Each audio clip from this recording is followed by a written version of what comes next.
नमस्कार विद्यार्थी मित्रांनो, AK एज्युकेशन महाराष्ट्र चॅनलमध्ये आपले स्वागत आहे. आज आपण संकलित मूल्यमापन सत्र 2 इयत्ता 8वी विषय गणित माध्यम सेमी प्रश्नपत्रिका उत्तरासहित पाहणार आहोत. ही प्रश्नपत्रिका 50 गुणांसाठी आहे. वेळ 2 तास आहे. Question number 1A, filling the blanks. A is equal to P plus I.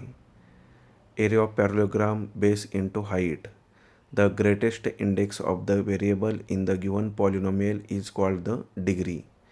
Mean is equal to x bar sigma fi into xi upon n. If x upon 3 is equal to 4, then x is equal to 12. अतिशय सोप्या feeling the blanks आहेत. उत्तरे लिहून दिलेले आहेत. Video stop करून व्यवस्थित वाचन करा. B question match the pairs 5 marks. Column A area of a right angle triangle. C answer येणार आहे 1/2 product of sides making right angle. 5a square into 15a square. Answer D 75a4. आयलरचं सूत्र पहा. A उत्तर येणार आहे P plus F is equal to E plus 2. Heron's formula त्याचं उत्तर E येणार आहे.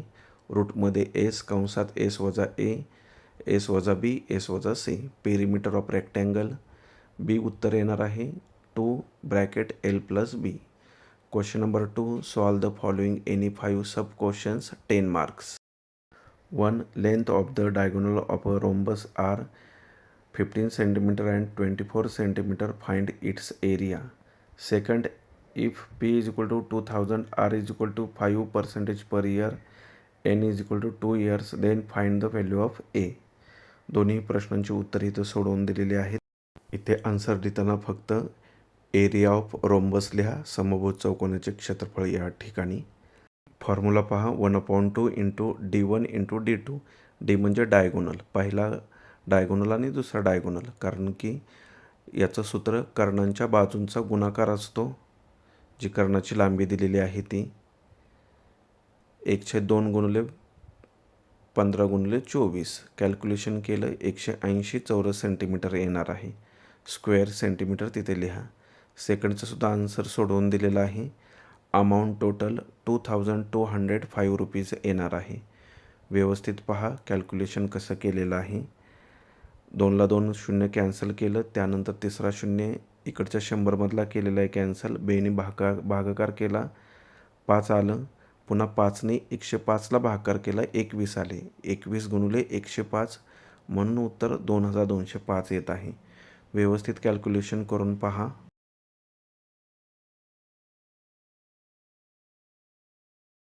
यामध्ये 6 उपप्रश्न दिलेले आहेत. त्यापैकी 5 सोडवायचे आहेत.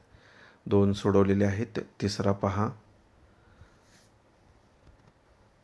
Following equation is followed by the value of the variable.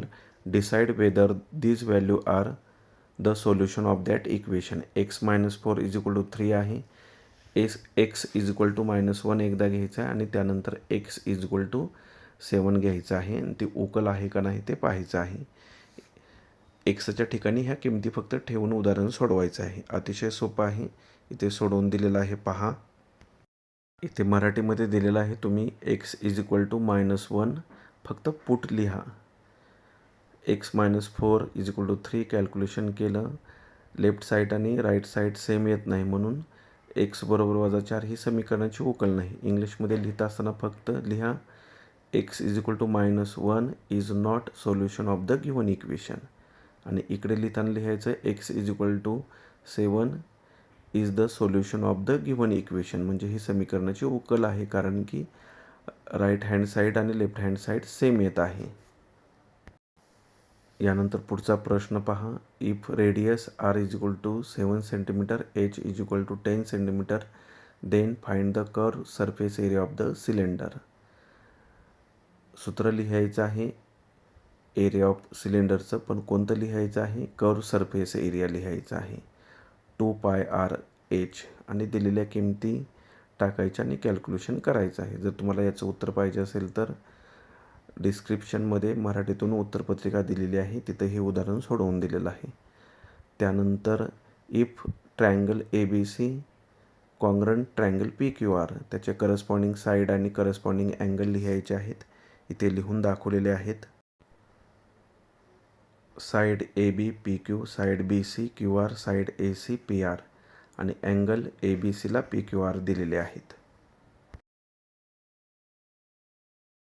यानंतर पुढचा प्रश्न question number 3. Solve the following any 5 sub question 10 marks. Solve the following equation twice M plus 7 is equal to 9. Answer M is equal to 1. सोडवून दिलेला आहे. +7 असल्यामुळं -7 केलेलं आहे. Second, if radius of circle is 21 centimetre then find its area. वर्तुळाचे क्षेत्रफळ म्हणजेच area of circle.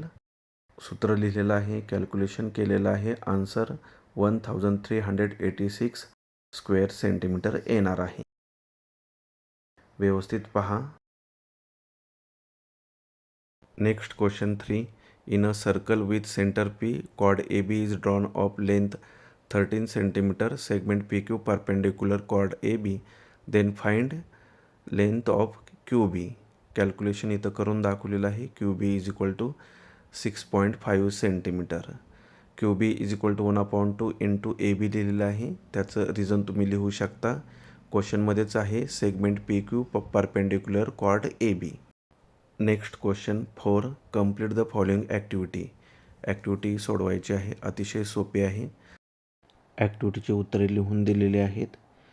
Next question 5. जे दिलेले डायग्राम आहे ती डायग्राम कोणत्या टेस्टनुसार समरूप आहे म्हणजे सिमिलर आहे ते ओळखायचं आहे. तर SAS टेस्ट आहे. Triangle PRQ similar triangle TRS एवढंच उत्तर लिहायचं आहे फक्त. त्यानंतर 6वा प्रश्न पहा. Find the volume of the cylinder if the circumference of base of the cylinder is 132 centimetre and height is 25 centimetre. टेक्स्टबुकमधलंच उदाहरण आहे. तुम्ही पुस्तकातून पाहून सोडवू शकता. इथे एक सूचना आहे, जर तुम्हाला 5व्या प्रश्नात इथं आणखी लिहायचं असेल तर तुम्ही साईड दाखवू शकता. PR ला TR, RQला RS आणि अँगल PRQला TRS. Next question number 4. Solve the 4 sub questions 12 marks. यामध्ये 5 उपप्रश्न दिलेले आहेत. त्यापैकी 4 उपप्रश्न सोडवायचे आहेत. व्हिडिओ स्टॉप करून पहिला, दुसरा, तिसरा, चौथा व्यवस्थित रीड करा. 5वा जो प्रश्न आहे तो पहा. Write correct numbers in the boxes given. Length is 3 times the breadth. आयताची लांबी रुंदीच्या तिपटीने आहे. म्हणजेच रुंदी जर x असेल तर लांबी 3x येणार आहे आणि त्यांची पेरिमीटर दिलेली आहे 40. ॲक्टिव्हिटी फक्त सोडवायची आहे. तिथं 3 का लिहिलेलं आहे तर तिथं प्रश्नामध्ये दिलेलं आहे, I am a rectangle, my perimeter 40 centimetre, breadth x आणि लेंथ किती दिलेली आहे 3 टाइम्स म्हणजे रुंदीच्या तिप्पट म्हणून 3 लिहिलेलं आहे. रुंदी x म्हणजे तिथं 1, 3 आणि 1 4 झाले, परंतु कंसाच्या बाहेर 2 आहे म्हणून 4 दुनी 8, 8x बरोबर 40. 40ला 8ने भागाकार केला 5 आले उत्तर. म्हणजे रुंदी 5 आली. लेंथ किती येणार 5 गुणिले 3 15 म्हणून शेवटच्या बॉक्समध्ये 15 आन्सर आहे. Question number 5. Solve any 2 sub questions 8 marks. 1. Side of a triangle are 45 centimetre, 39 centimetre आणि 42 सेंटीमीटर. Find its area. इथं सोडून दिलेलं आहे उदाहरण. अर्ध परिमिती म्हणजे सेमी पेरिमीटर लिहा आणि त्रिकोणाचे क्षेत्रफळ हिरोज फॉर्म्युला म्हणून तिथं लिहा. बाकीचं सर्व कॅल्क्युलेशन करून दिलेलं आहे. व्यवस्थित पहा.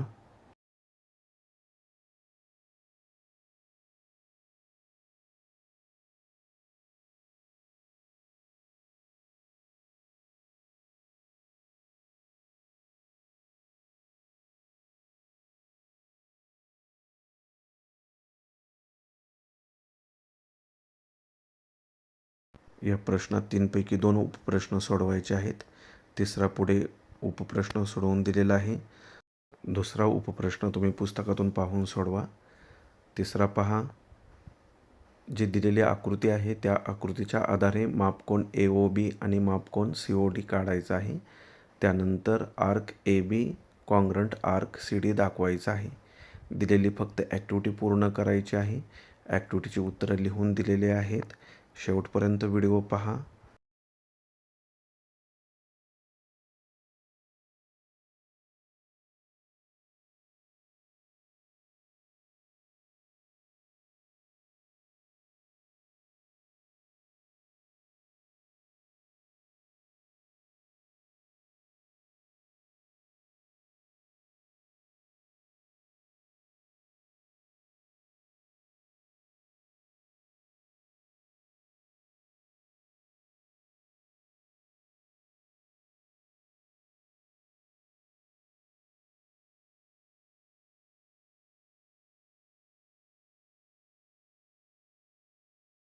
अशा प्रकारे आपण संपूर्ण प्रश्नपत्रिका पाहिली आहे.